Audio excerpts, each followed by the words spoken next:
তরুণ সমাজের যে প্রত্যাশা ছিল 24-এর গণ অভ্যুত্থানের পরে যে পরিবর্তন, সত্যিকার অর্থে যে পরিবর্তন বাংলাদেশে আসবে, একটি গণতান্ত্রিক রূপান্তর বাংলাদেশে ঘটবে, বাংলাদেশে দুর্নীতি কমে যাবে, কর্মসংস্থানের নতুন সুযোগ সৃষ্টি হবে, সেটি কিন্তু আসলে গত 16-17 মাসে আমরা দেখি নাই। সেরকম কোনো পরিস্থিতি বাংলাদেশে তৈরি হয় নাই।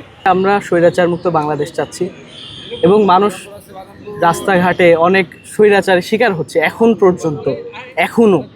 আমরা চাই এটা আস্তে আস্তে যাতে কেটে যায়।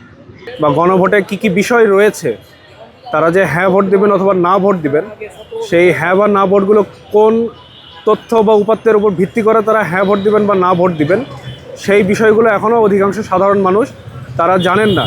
সুতরাং এই গণভোট আসলে আদৌ কোনো কার্যকর কোনো বিষয় হতে যাচ্ছে বলে আমাদের মনে হয় না। এবং আমাদের একটা একান্ত আহ্বান থাকবে যে এই দেশকে জানি এই দুর্নীতির থেকে সরায়ে এবং দেশে যেই পরিমাণ বেকার রয়েছে তাদের যে মানসিক চাপের থেকে মুক্ত করার একটা উপায় বের করা।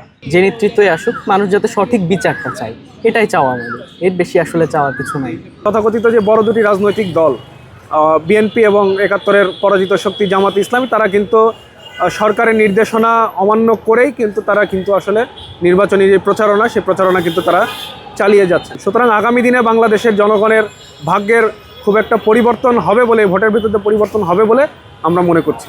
আমার এটা দ্বিতীয় নির্বাচন, মানে আমার বয়স অনুযায়ী। তো আমার প্রথমত যে বিগত সরকার ছিল, তারা আমাদের উপরে যে নির্যাতন বা যেই ধরনের মানসিকভাবে একটা টর্চার করেছে আমাদের আর কি, হ্যাঁ, এইটা থেকে বেরোনোর একটা মাধ্যম হিসাবে আমরা ভাবছিলাম যে হয়তো এই নির্বাচনটার মাধ্যমে আমাদের স্বাধীনভাবে আমরা ভোট দিতে পারবো, হ্যাঁ, এবং একটা নির্বাচনী সরকার যেটাকে বলে এবং আমাদের মতামতের উপর ভিত্তি করে গড়ে উঠবে এমন সরকার আমরা পাবো। এখন পর্যন্ত মনে হচ্ছে যে ভালো একটা নির্বাচন হবে সামনে। তবে সব দলের অন্তর্ভুক্ত যদি এখানে থাকতো তাহলে আরও বিষয়টা ভালো হতো।